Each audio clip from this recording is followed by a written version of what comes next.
Welcome to BIA, Canada's top black media provider.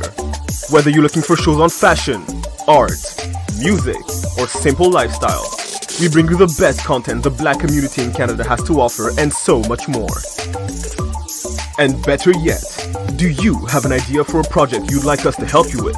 We provide equipment, studio, and office space, as well as a team of dedicated individuals to help you bring those ideas to life. So don't wait. Check out our new website at biamedia.ca for more information on how to contact us and start creating today. BIA Media, your way.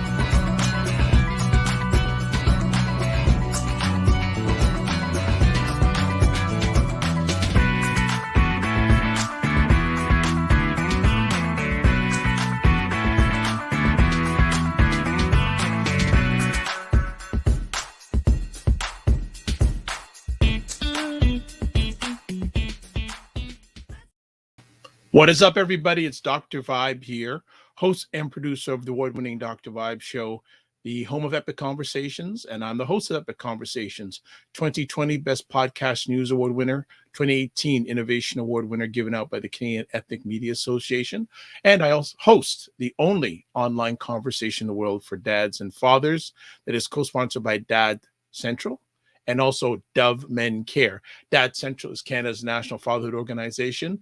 And as part of that collaboration with those two organizations, I was part of a team that reached out to over 100,000 fathers around the world last year. And as always, I like to say you're blessed, highly favored, a magnet for miracles, and a solution for someone's problem. Sunday afternoon, February 6th, broadcasting live online. And Sunday afternoons, 5 p.m. Eastern Time, we do Black Canada Talking, which is a wonderful conversation that we have. And it's a live online event that provides Black Canadians the opportunity to give their takes and POVs on stories and issues that are of importance to them. And for some people, this may be a new friend, but for me, it's a longtime friend. We have Richard Miller from Keep Six organization based here in Toronto. Let me give you a little bit of background on Keep Six. It's a not-for-profit Toronto-based organization serving the Greater Toronto Area. It was founded in 2017 to make a meaningful difference in the lives of at-risk youth from racialized communities who have been impacted by the criminal justice system. The organization offers various programs and service to help youth avoid going down a disempowering path towards incarceration. They also support and advocate for those who are currently incarcerated and provide post-release support so that they can overcome barriers and begin to positively rebuild their lives within their community. So we are going to be, Rich, we're going to bring on the stage right now. We may also be joined by Rachel Zimenez-Chen. She may or may not be with us, but Richard is here. So Richard, welcome. How are you? And welcome back. Well, thank you. It's a pleasure. And as always, thank you very much for having me here today. Always. When I have you here, I feel like I have you and your whole community with us. So it's not just you alone. So always a pleasure to have you on the platform. And how's your day been going so far? Well, it's, been a pretty busy one, but I've got to make time for Dr. Vibe. Oh, well, oh my gosh, I'm so humble. Well, I make time for you and your organization. And Richard, I'm going to say something really important here. Richard is a gentleman that will call me periodically and check in with me. He's got a lot on his plate. He serves himself, I'm sure his family, and a lot of people. But he's one of those people that checks in, and we always have really deep, meaningful, and interesting conversations. And some of the stuff we're going to be chatting about today was part of it's going to be part of our today's conversation. But Richard, I want to say thank you for everything you, your team, have done, are doing, and will be doing. And I just want you to just expand a little bit more on Keep Six for our audience, because there may be the first time that anyone's heard about them, whether it's in Canada or around the world. So Keep Six is a nonprofit organization based out of Toronto. And I founded Keep Six back in 2017. And the whole purpose that Keep Six came to light was the fact about injustice within the criminal justice system, but also to educate individuals, young people, about making healthy choices and be able to navigate through the system if that time comes for the family. I found myself personally, through my own personal challenges, that families did not know how to navigate through the system. And there was a lot of overrepresentation, a lot of suppression that still goes on up to this day. And that was where I started out. And with that said, I was able to get a great deal of support from members in the community, where I was able to develop a few programs, and Gangs for Tuition, our entrepreneurship program or a mentorship program. And we had launched the Gangs for Tuition program last year, along with the city of Brampton and the region of Peel Police came on board and launched that program. The program. No, before we get there, I want to still go back a little bit of the past. Right. What made you start this program? I know some of it was personal experience, but also I'm sure others' experiences. What made you start Keep Six? Well, what made me start Keep Six was my own personal experience, right? I myself had my encounters with the justice system, and while I was going through it, I found there was a lot of information that was missing, or I shouldn't say that. I should say that the public was misled, and I found that our government itself doesn't take accountability for their actions or their wrongdoings. So I wanted Keep Six to be able to be that voice for individuals that's inside or individual that doesn't have a voice in the community. Thank you for some of that background.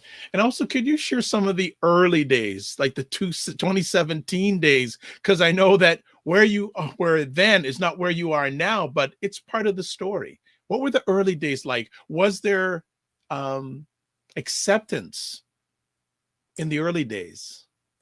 Well, there was some pushbacks. I will say that, and actually, believe it or not, the pushback actually came from a government standpoint, especially our federal government.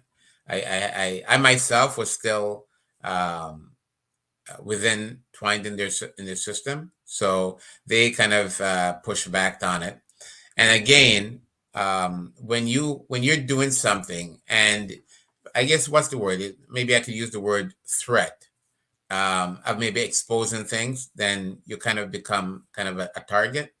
Mm-hmm. And that's it. But otherwise, I would say there was a great deal. I was able to get support from community members and people from a political point of the provincial government. So, and a few private business, Black business owner, kind of really got me on my feet and was able to support me.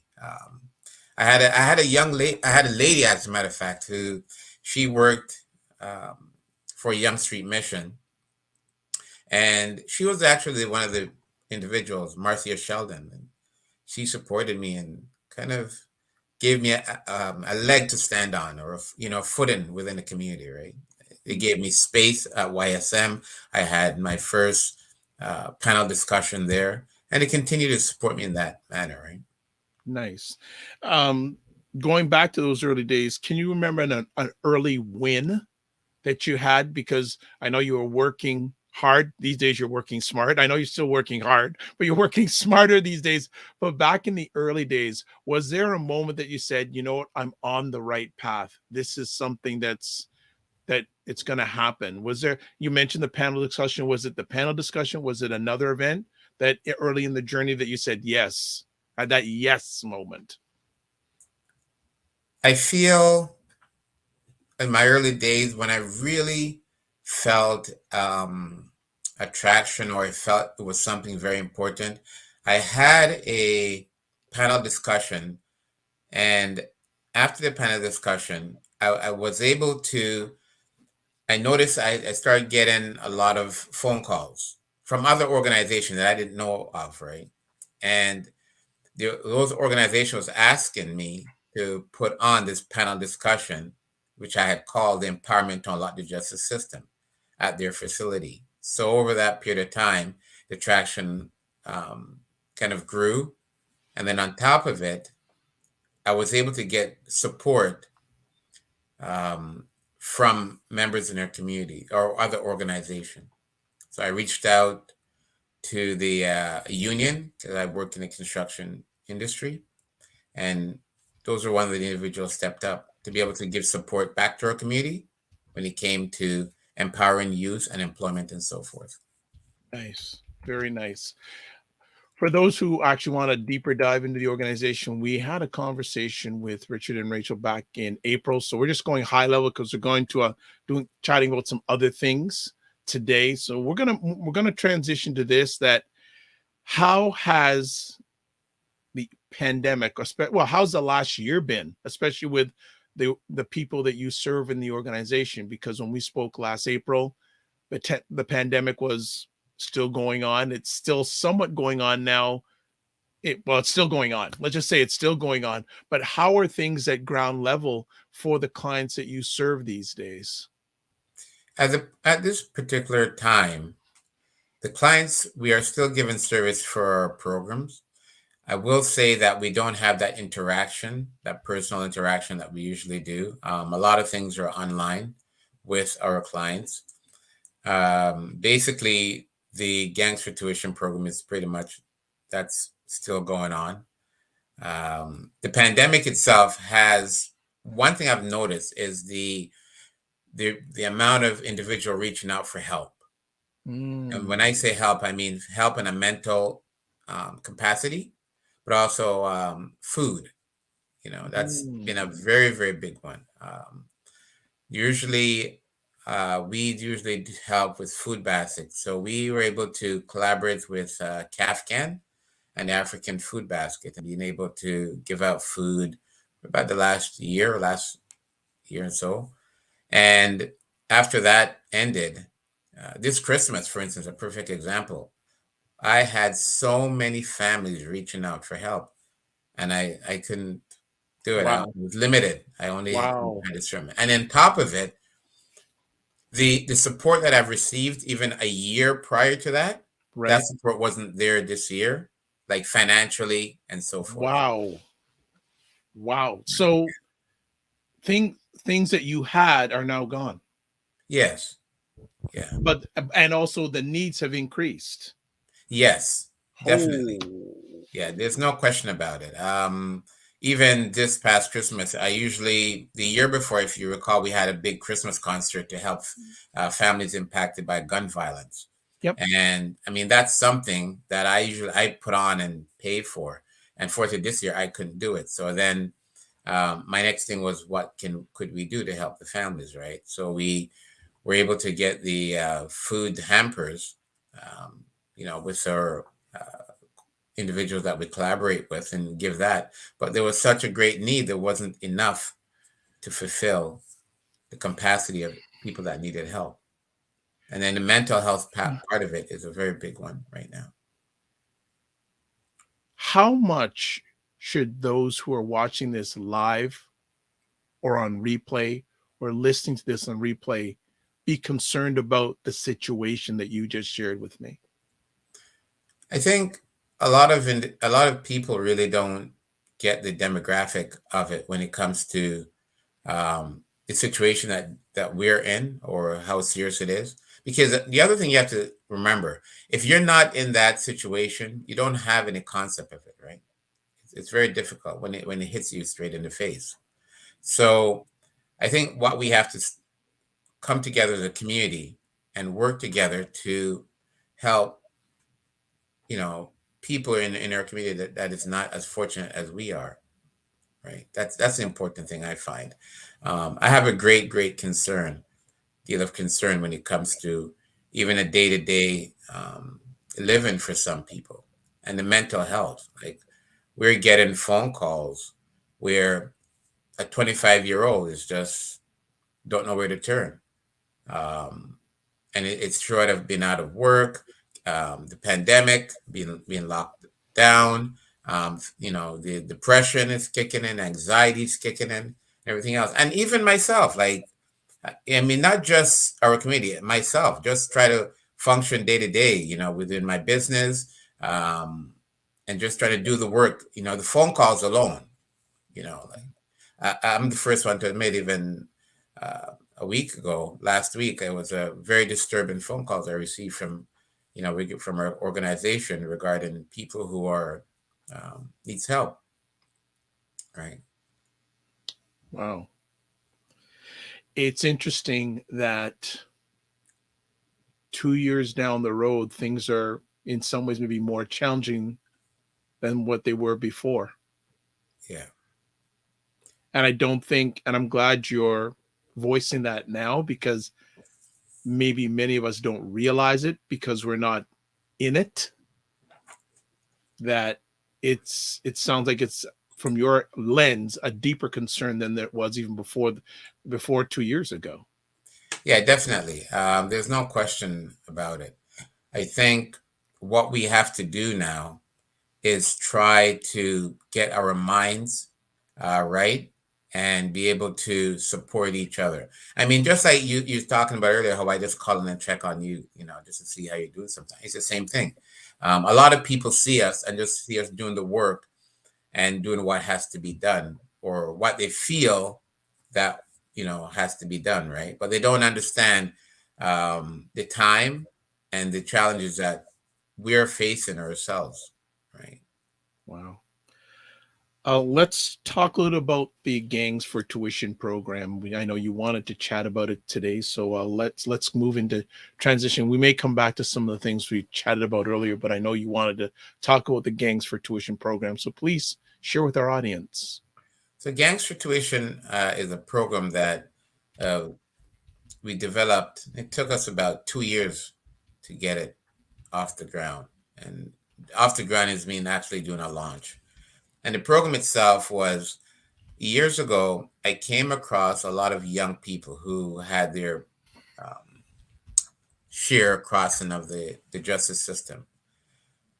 And I was speaking to some young men, and I asked a particular question when I was speaking with them. I says, well, if there's one thing in your life that could change you from going down this deplorable path, what would that be?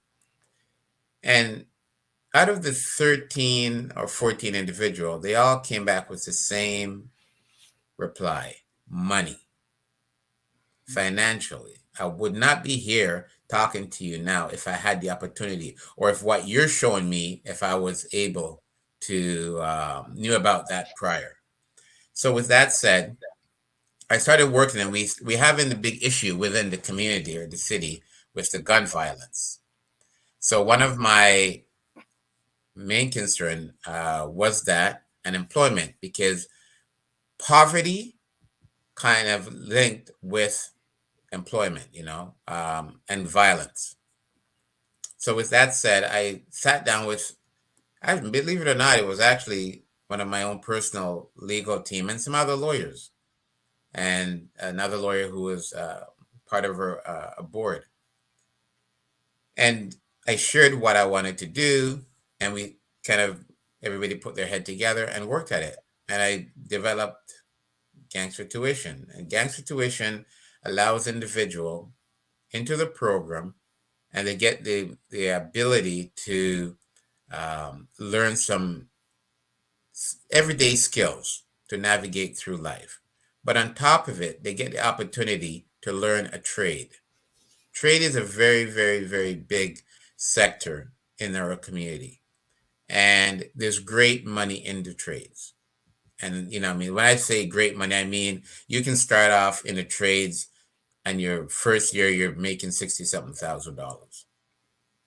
So I reached out to the union, and which is one of our largest union, Local 183, and to get some support. And I was able to get support, and they offered us that we could pick 10 sectors that we would like young people in our community to be trained on or get knowledge on. So that's what we did. So we ended up getting support from them, and we're able to get individual through the trade after they go through the program. But the good thing about the program also is that if there's somebody that was in a criminal lifestyle that maybe have a firearm, because that was another big issue in our community, that individual had the opportunity of surrendering that firearm to one of the lawyers in Keep Six who has her firearm license. So she was able to take that firearm from that individual and surrender it without any repercussion. The good thing about it is that you have to remember always that if we are able to get one firearm off the street, that could have been 50 lives or 100 lives we save. That's no, Absolutely. because everybody knows that one firearm circulates within a community, right? So we continue to work on that. And over a period of time, we were able to did an official launch last year. We were able to get great support from the city of Brampton, and we ended up launching it. We continued to do the program.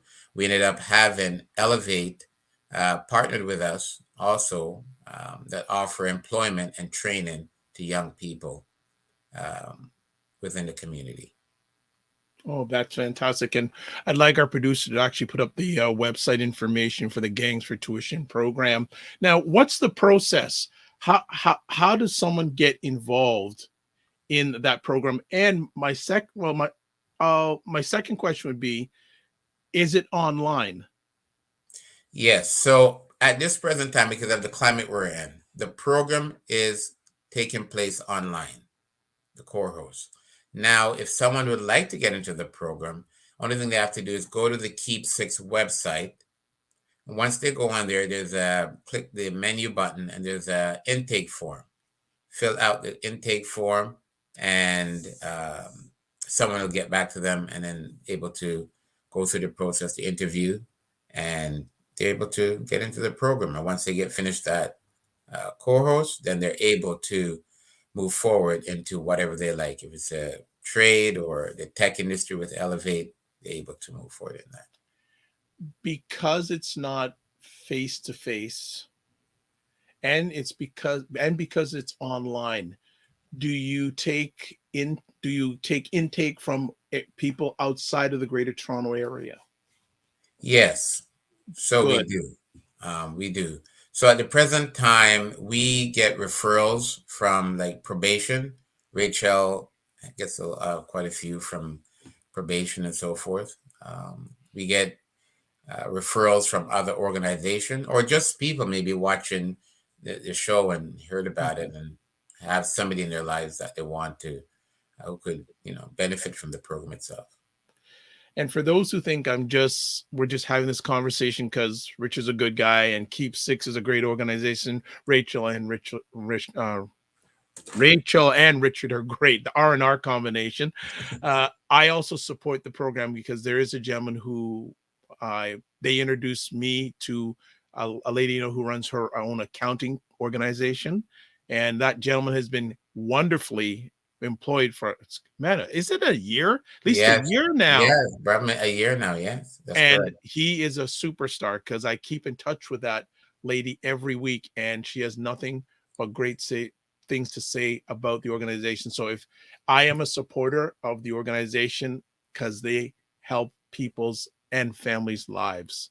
So I want to say thank you, Richard, for taking the chance, for having me introduce you to an employer that has changed the life of a young man.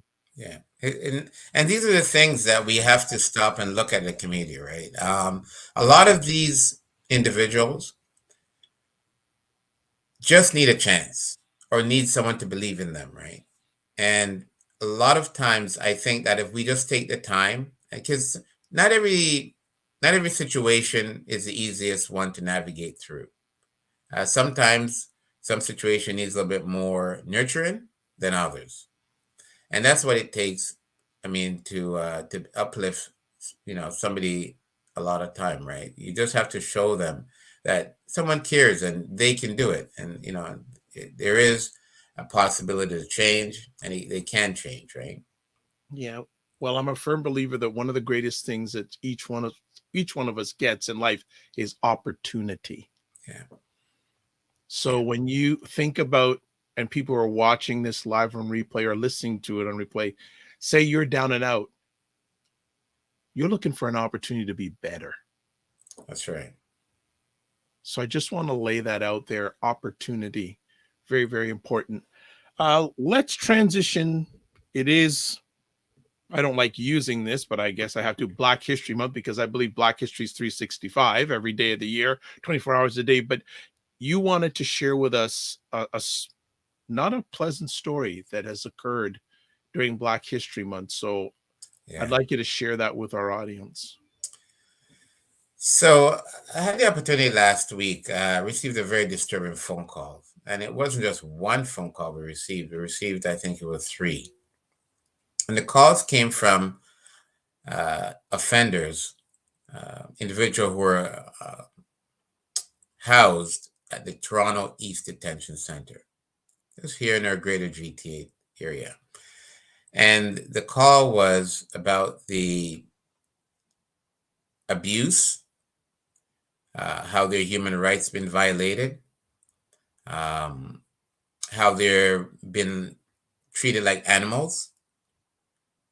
And it got to the point, and the reason why it's very touching for me personally is because of the fact that if you had the opportunity to hear this individual, or even one young man, he says, I'm a very strong person, but what they're doing to me, I'm feeling weak.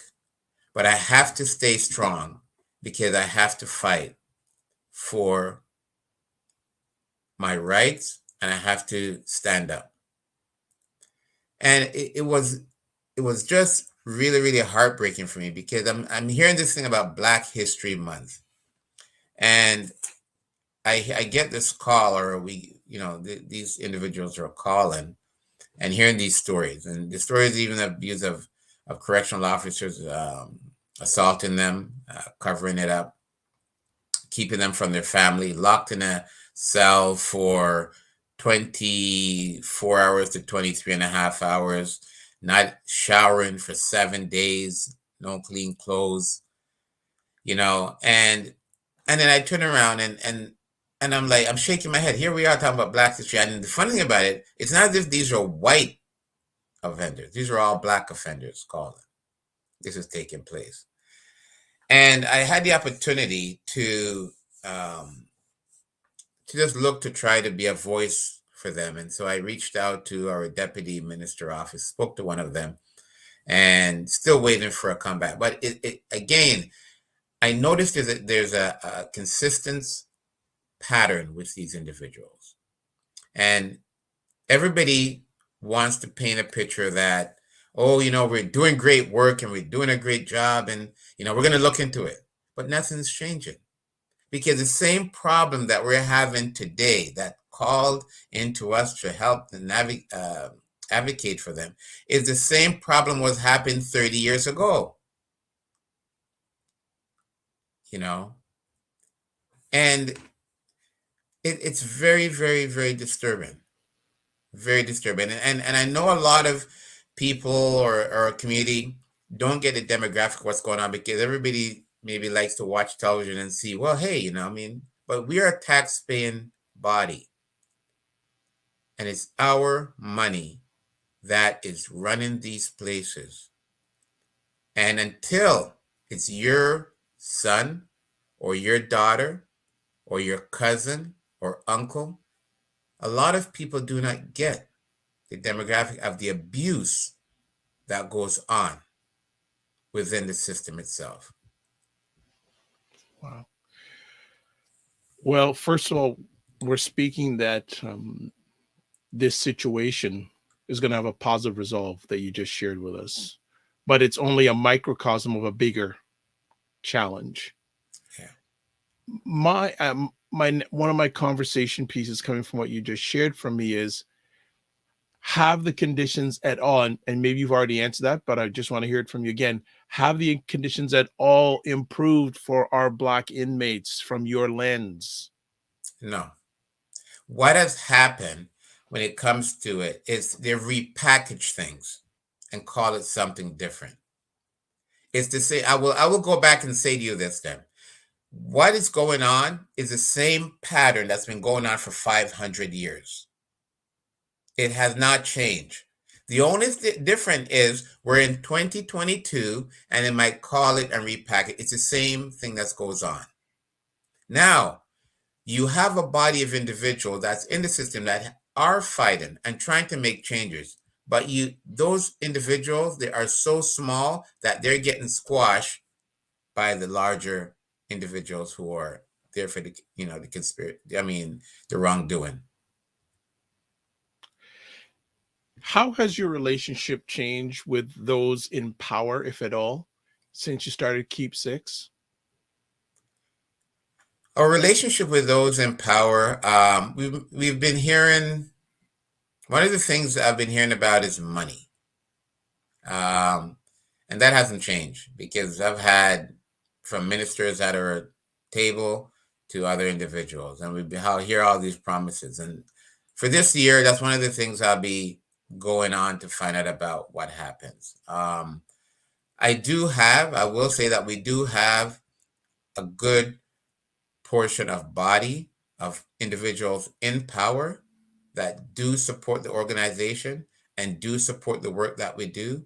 And from their scope of what they're able to do, they do produce or do what they're able to do.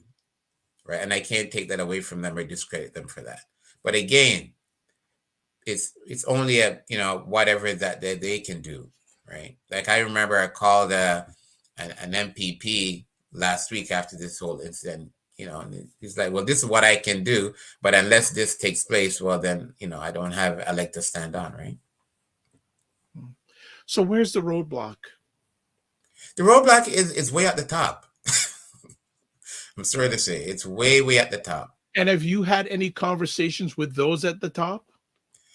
We have had conversations with some individual at the top, and we've heard these things. It takes time. Well, hey, 500 years later, we're still, I don't know. My stopwatch, that one broken, It takes time. But do these individuals realize that people's lives are in the balance based on their activity or inactivity? Well, you have to remember something too. This is a business. Let's go there. It's a business. So if you ever take the time, or if anyone ever take the time, and look, say for instance, the federal government.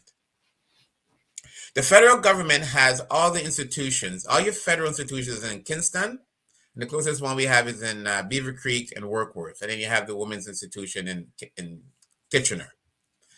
Every federal institution produce or do some kind of a business for the Army.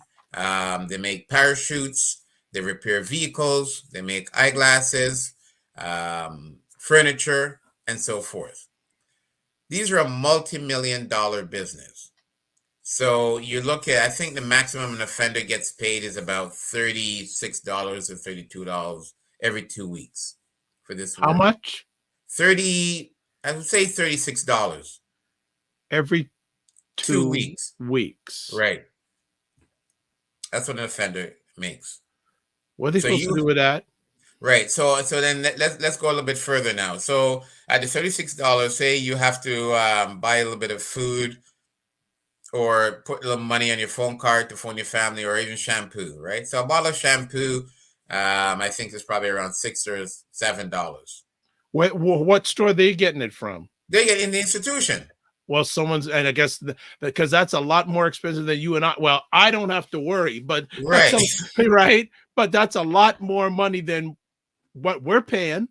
Right. So I just give you an example, right? Because everything's marked up. Right? That's you have no choice. The money making. Right. You can get up and, I can get up and go to Dollarama or, No Frills or whatever, right? But we have a choice. They don't. So you have to stop and look. And then my argument is that how is the government making all this money? And if an individuals leave, they have nothing, right? Your reintegration is one of the biggest things they speak of all the time, but Where is the reintegration at? And then you're back to, that's the reason why individuals are back to what they're known or what they're used to. Whatever kind of hustle is it that they know. So my argument is that I would like for you, tomorrow's Monday, you're welcome to go down to Bay Street and register a corporation. And I'd like for you to start hiring individuals and pay them $32 a week. And I'd like to see how long you can operate for. Hey, look, let's put it this way. If I told them what their salary was, they wouldn't even, they'd shut me down on my screen. Right. So these are the things when I say we are no further ahead from 500 years ago. It's the same pattern. It's the same formula. It's just being repackaged. Wow. Maybe I'm going to have to steal that from you. Instead of saying, are we more ahead from 5 years ago? Are we more ahead from 500 years ago? Yeah. Yeah. Wow. That's really, really something. Right. We'll come back to that before we end. There is another area that you want to talk about today also. You also want to talk about accountability in regards to the money that governments give to Black organizations and where does it go? Yes. Talk about it. We have a lot of organizations, grassroots, just like Keep Six. We're out here doing the work. And in my terminology of it, I said we're down in the trenches. Right? Because there's a difference between some organizations and then you have Keep Six. We're down in the gutter. We're meeting people every day. We're dealing with their issues and so forth. Now, from my understanding from last year, we even had a few panel discussion regarding the same issue. There was supposed to be a significant amount of funding, particularly coming out to grassroots organizations.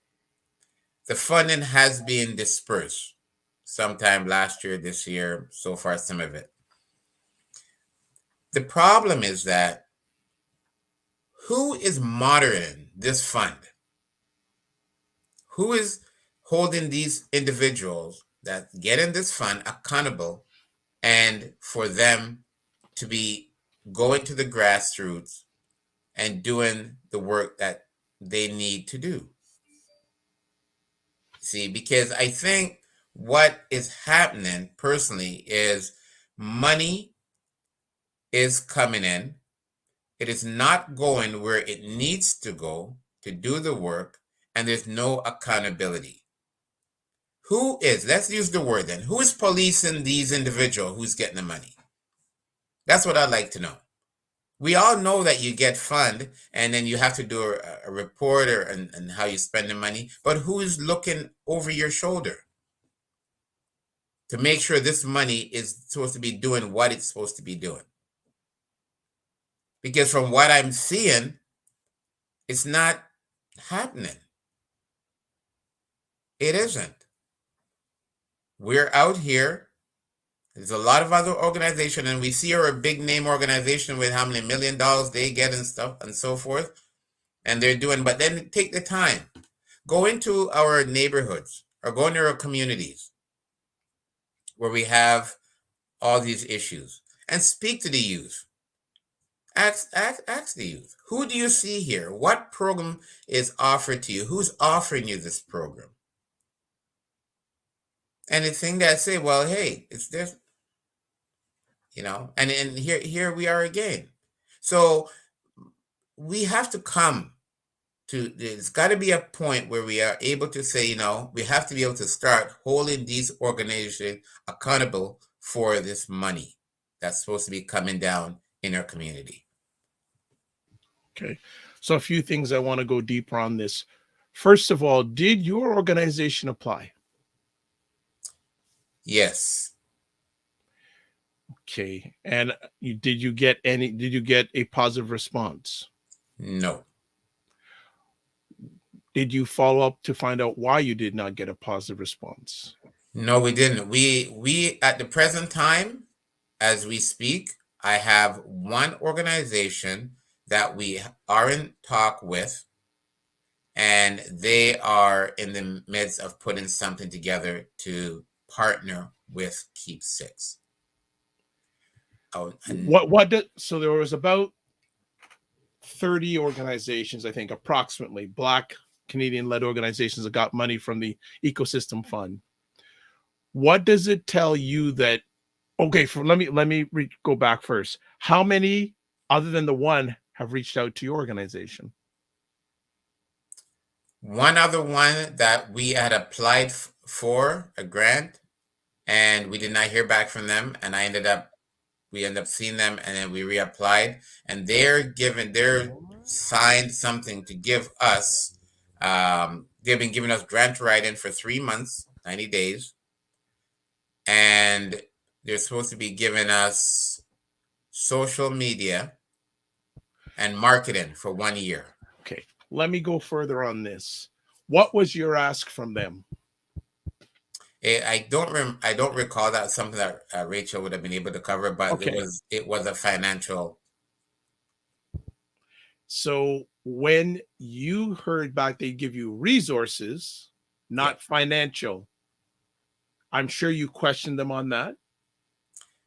Yes, and what was their response? That's the program they're running. That's how. So more or less, this is how I figured it out. How it's working is that instead of giving you the money, they give you resources, and then they will say, well, okay, fine, we did this and we did that with this money, but so they use the resources as if they're giving you actual financial gain. That's how I picture it. Okay, so instead of them giving you money, they're potentially, and I'm using the word potentially, giving you resources. Yeah. What they've potentially promised to you, will that be of any help for your organization? Well, I'm running a program that costs about $300 and something per person, and a grant writing for 3 months. I think it's 3 grants that was able to apply for. We don't know yet what will take place with those, where they'll go. 2 or 3. My concern with that is, yes, it's good to get grant writing. Don't say anything against it, but there's no guarantee there. That's right. Yeah. The marketing and social media, that hasn't taken place. Apparently I think they're rebranding or redoing the program. So that have not gone forward as of yet. So again, not only is Keep Six in the dark, but the clients that you are serving and potentially serving are being kept in the dark. Yeah. The other part that I find interesting is only 2 organizations have reached out to you. Yeah. What is your thought about that? Well, my thought is everybody has their own intertwine. That's one thing that I know for a fact within the community or the non-profit sector. So whenever that money, they already know where they're allocating that money to and what they're doing. That's my thought on it. Right. From what you've shared with me, one of my responses is, why aren't these organizations not looking at the least or less fortunate, or those who really need it? Now, we all need it, absolutely. But from what you're sharing with me, why hasn't the individuals that you serve received any attention? I think when it comes to there's 2 things. One, there's every time there's money, there's a specific area where they're always trying to allocate money to, and then everybody jumps in a bandwagon. Like, I give an example. I recall 2018, we started a trade program. Be honest with you, maybe I was in the dark. I never heard of anybody doing a trade program. There wasn't very much going on, maybe 1 or 2. But in the last year or so, Trade is the biggest thing. And the government is pumping out all this money into the trade. Learn to trade, right? And everybody is starting to do this thing, right? Now, I asked myself this question. I says, well, if that's the case, why aren't we really working together and collaborating, Okay. right? Go ahead. Then you run into the fact that everybody kind of wanted to do their own thing as a silo because their individuals feel that, well, they might be doing something, you might be doing something, and you might gain knowledge from them or get more money, right? So the money itself, from my own experience, the money itself that is out there, it's not being managed properly because it's not coming to do the work that is really needed to do or get into the hands of the people that's really doing the work to be able to reach the bodies that really needs it. Who are you upset at? I'm not really upset at anybody, really. Or no, let me rephrase that. Who are you disappointed with? I'm disappointed in a lot within our community. I'll say that much. But I'm also disappointed. Why? No, let's look at that first. Why? The reason why that is within our community, we tend to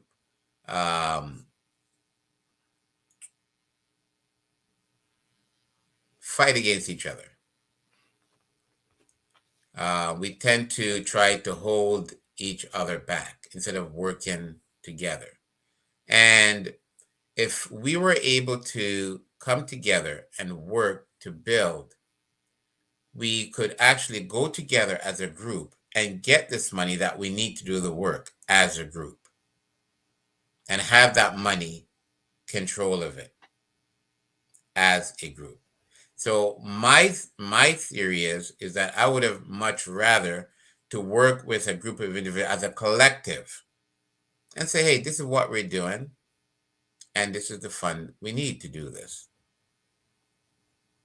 Right? Even if they says, okay, fine, we'll do this as a pilot for the first 3 years or something, that's fair enough. Then we look at, the outcome of the work itself. What do you feel is holding that back from happening? Again, just being able to work together. It is a lot of. I think the best way to describe this would be there's a lot of generational trauma. Thank you. Right. So before Richard goes on, and I've been saying this for the last little while now, when you look at the Black environment, because I don't use the word Black community. Mm-hmm. 3 things many people in that environment: trauma, repetition, doing the same things over and over again, and we expect different results, which as one person, as many people say, when you do the same thing over and over again and you expect different results, that's a definition of insanity, leading back to trauma. And then symbolism. Yeah. Because one of the reasons I've got this bald head is as I don't understand, and I see it too from where I sit and people I communicate with out there. I just gonna be honest, folks. I see all these organizations doing the same thing. Why aren't you doing it together? And I've seen bits of it, but I'm beginning to see the old tendencies start again. It seems that the pandemic, the talk was out there to collaborate, but I'm hearing from individuals like Richard and other people out there, the silos are strong. The 500-year silos are strong. Yeah. So I just wanted to put that in there for a little bit, Richard. You were going to say a second part of why this situation exists. Sorry to interrupt you there. And the other second part will be the government itself. I feel there needs to be more information and more resources about what's going on in the community, and for individuals to have a clear understanding of what organizations are doing and so forth. I think there's a lot of favoritism that goes on. I think there's a lot of because you applied and you already received money, we'll just give it to you again. Just reading a message here from Kevin Messam, who was a Black Canadian who now lives in the United States, but is still passionate about Black Canada. Says Black people, unfortunately, being hoodwinked yet again. They just do it in a more clever and underhanded way in Canada. In the US, they have zero chill. It's done in your face with no apology. I'd rather go with the latter because these folks in government, they understand the dynamics. The dynamics of lack of unity, that's just one issue. The rest is social capital and critical mass. This isn't new, unfortunately. Black Plane is the new campaign. Yeah. I will share with people. I have had some time in the nonprofit sector, and that's a show in itself. That's all I got to say. That's a show in itself. I think that what do you want to see as remedies, even small remedies? One of my main ask would be to the individuals or the organization that these funds are given to. There has to be some kind of accountability, some kind of a supervision to see how the money's been used, where it's going, and is it going to allocated in the right place. That would be my main and first ask. I think that's a good ask. I think that can be easily done, but I think it's to be a little bit deeper. I think it can look good on a balance sheet, but what are the true receipts? I think maybe deeper receipts than that and again, I don't know. I'll be open here. I reached out to many of these organizations who I had not reached out to in my life to see if they could be on this platform. I will not tell you unless you communicate me. Well, you can guess how many have got back to me. Let me just put it that way. So I'll just leave it at that. I'll just as I said, these days with situations like this, as one of my mentors, Freddie Coleman, who does ESPN radio in the United States, to use one of his terms, the more I know, the less I understand. Yeah. It's so you want accountability. You want accountability on both ends, the government and with and organizations. Yes, especially there has to be a body that oversees what is being done with the money. It's like who besides the fact of you doing your evaluations and your report, there has to be something above that that's supervising that funds. Well, maybe it's an independent, non-governmental organization. Maybe that's what you're saying. Maybe have it a non-governmental organization, or even I know with governments, they have their auditor general. Yes. Yeah. So as a matter of fact, you know what? I'm very much open. If anybody's watching, I'm very much open to be a part of that body. I'll sign up right now. Because yeah, maybe. And that's a very good, interesting point, Richard. I don't know if there's ever been a point where even previous programs for the Black environment, maybe that's the time. Maybe the time is, especially with this amount of money, have the auditor general look into that. Don't know. I'm just putting out suggestions. I'm not saying biases. I just suggestions, because at the end of the day, especially for people in Canada, it's your tax money. Yeah. What do you want the Black environment to do? I would like for the Black environment to come together, work as a collective, so we can have some more positive changes. But also the work that needs to be done. I'm the first one to say that. When I started out, I never even dreamed that um, some of the obstacles or some of the load would be so heavy at times. I mean, just this week alone. I mean, like my past week, I just I was talking to someone. I called someone to get some advice, and this is actually a government body person that I know personally. And I said to him straightforward. I said, "I'm tired. I'm tired. I never signed up for this. Mm. You know, I signed up to do a work and to make changes, but I never anticipated that some of these challenges would be so difficult for us." So building on that, Richard, do you ever take breaks? I was never doing that, and it's funny you mentioned because a good friend of mine from another organization, I've known her for quite some time. She just called me yesterday, and she says to me, she says, "I recall you used to always tell me that I need Mm-mm, to mm-mm, take time, but you mm-mm. need to stop and look at yourself because you're going and you're going to be burnt out and no good to anyone. You need what is she says? You need a me time. Like, no phone, no nothing. Don't worry about what the other person in the community might need. Don't worry about, work, just time to decompress." So I'm going to be working towards that. And I think for me to last a while, there's a lot that's been happening. And I think it's, especially with the pandemic and everything, um, I've taken it personally and it's kind of all just weighing me down, you know. I wonder if it's the same person I had on my morning vibe show recently, but we'll talk about that offline. Kevin is saying, "Welcome being black, brother. Very sorry to hear this, Richard. You have to press the reset button for yourself."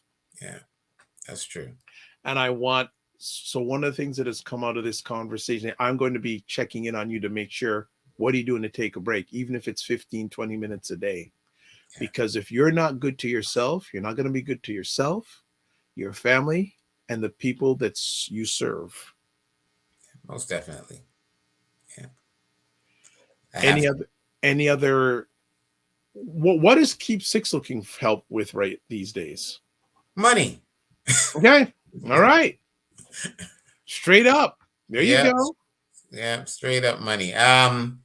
We right now we've got a wonderful team, wonderful board. We've got some great students doing intern and volunteering, and it just would like to expand the program more. And it's got to the point now where I myself personally I cannot afford to carry Keep Six anymore. I can't afford to go to work and invest into the community like I've done for years. So I mean, it's been difficult, right? Because a lot of people don't realize this, but when Keep Six first started out, I was actually working full time, 12 hours a day, and I'm invested in the community, right? For years, for many years, Mm. right? But then Keep Six has grown, Oh, yeah. right? So, when I was paying for a young man who needed counseling, and it's a $200 a session, once a week. Wow. So these are the things. Like a lot of people don't understand the demographic. They just see, well, Keep Six, and this guy is, and so you say, well, I had someone who made a comment, well, you need to do more to the community and stop just giving the community money. I'm like, okay, sorry. you know, Someone like that says, come into my world for a day and let's see what you have to say. yeah. But I'm very fortunate. I will say that I'm very, very fortunate because um, some of the support that I've received, um, I mean, it makes a big, big difference. And that's those are the things that can push me to keep on going. right? When I stop and look, I was having a conversation a while back, and I was saying to someone, I says, when you are coming in from your own personal challenges and you're able to make a change in other people's life, but when you can stand up and you have other individuals standing beside you and committing to what you're doing or the movements, Mm-hmm. that alone itself says it all. And that's what gives me the drive and keeps me going, I think we'll end it right there because you do need some break time. Because you were out today and then you came and do this. So I'm going to, in a few moments, kick you to the curb or kick you to your bed or kick you to the couch. Got paperwork. Producer, can you again put up the information for Keep Six and also the wonderful program that they run? That'd be very much appreciative. Any final words? Okay, you know what? Actually, what message do you have to our Black families? I want our families to go back to the old days of being able to sit down as a family, communicate, support each other. Even if it's someone you don't know, support that person, even just to say hello. I find we, as a Black community, are our worst enemy. Because what I have seen for myself is our own people tearing us down and breaking us down. And I think that's one of the things that I would like to see. And Coach 77 says, Richard, you're the man. All right. And he also said, box breathing. Richard, box breathing, it works. Well, we'll see if we can get Richard to get him to do some meditation every once in a while. Yeah. Richard, thank you so much, you, Rachel, and the team for what you have done, what you are doing, and what you will be doing. It's appreciated, not taken for granted. Again, producer, if you can just put the information for Richard's organization and the program that they're running right now. Yeah, the Gangs for Tuition program is up on our screen. If you're listening to this, it's keep and it's the number 6ix.org. That's the website address. And then if you want to, and that will take you to everything that this organization does. And if you're truly, and I'm underlining truly wanting to help, reach out to them. Richard don't want no players. No. And you know what? He can sift out players pretty good these days too.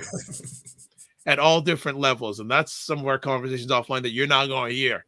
So Richard, thank you so much for everything. Be well. Do say hello to Rachel for me. I do want to have a catch-up conversation when she has some time. But two things I want to just say that remember you and everyone in your team and you serve, remember to give yourselves grace. And I want all of you, don't manage your time, manage your energy.